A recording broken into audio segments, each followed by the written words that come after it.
And there are three types of action.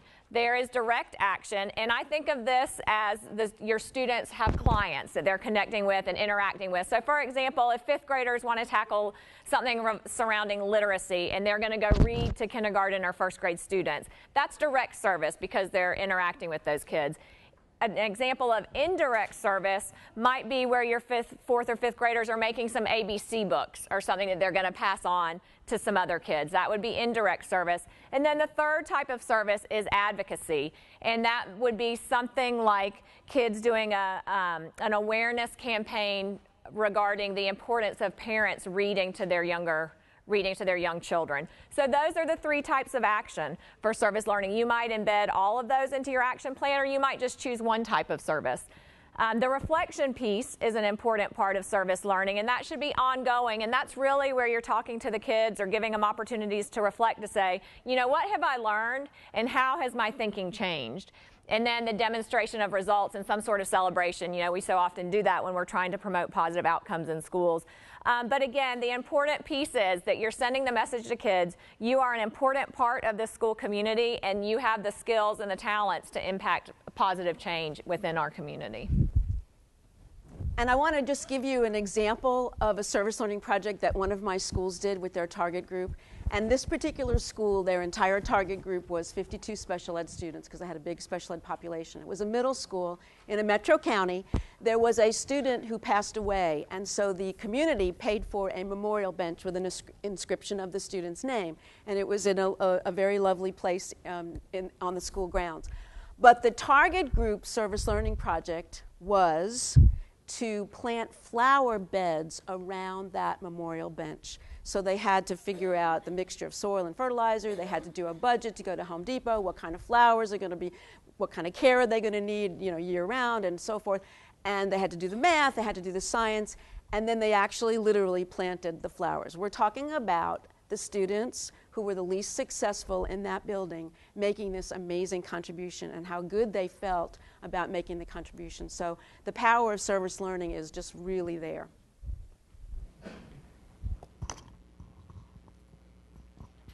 Okay, now let's take a look at student-to-school relationships.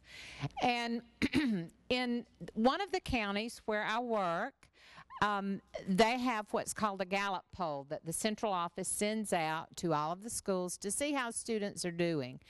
And at this particular middle school, they found that 72% of the students were thriving, which sounds wonderful, but they were worried about the 28% who were not.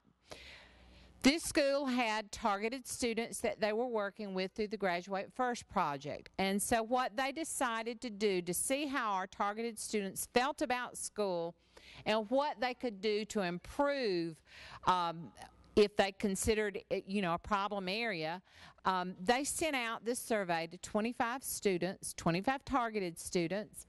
They asked for the student's name. It was not anonymous, and all the students put their name.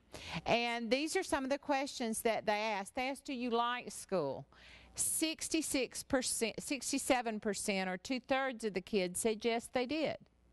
Well, then, of course, we're concerned about that 33% who did not, and we want to know why. What is your favorite subject? And it was kind of divided, and I was surprised that math and science were the top two. And then social studies and English language arts kind of tied for third place. The top three qualities that makes a good teacher, first of all, they said positive attitude. And I said, you know, that's human nature. We want to be around people who are positive, right?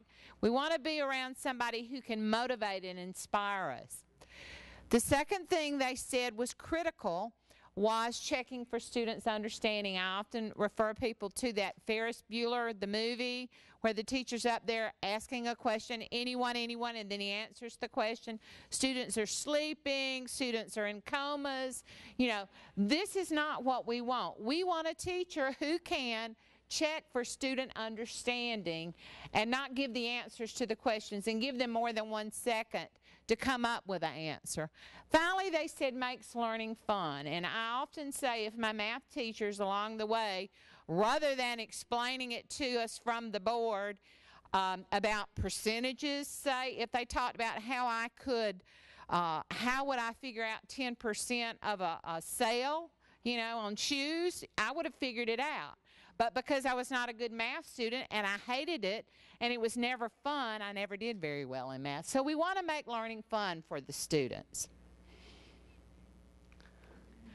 Have you ever felt cared about by at least one of your teachers or staff at your school? And they had an opportunity to tell the truth here. 93% said that they felt cared about, and they would list the teacher. And I know our team leader said he was not even on that list, so he was kind of disappointed. But we found out, you know, there were a few teachers who pretty much all the kids liked and said they were their favorite teacher. So what are we going to do? We know that teacher is doing something right. She's grabbing the student's attention. So what we do is maybe a teacher who's having a little difficulty in that area, or maybe says, help me, I want to do more to get my students involved. So we send this teacher over to the teacher who has the high marks on getting the students involved, who the kids like. Is motivation the responsibility of the teacher or the student? What we found is about 2/3 of the students said it was the responsibility of the students. And if you think back to that first question, how many liked school? About 2/3 said they did. So about 1/3 of the students who don't like school feel like it's the teacher who needs to be motivating them.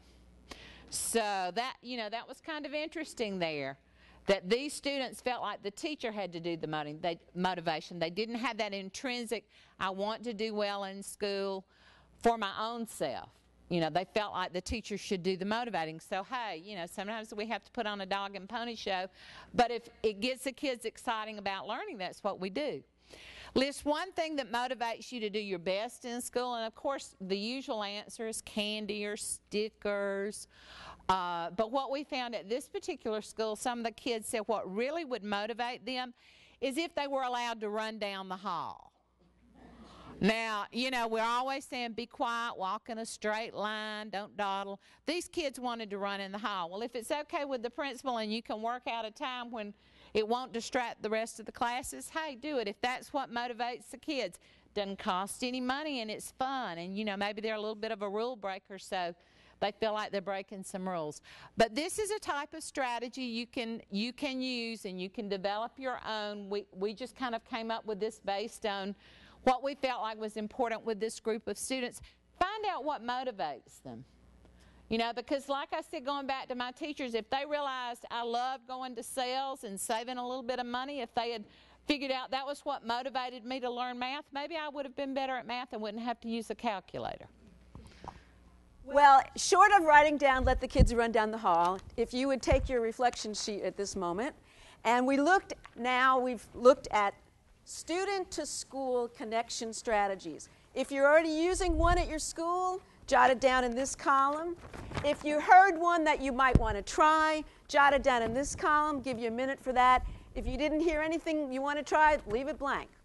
If that's not an area of concern for you, leave it blank. This is for you. We're not collecting it. You don't have to fill it in. We just want you to have an opportunity to share with your team. Give you about a minute.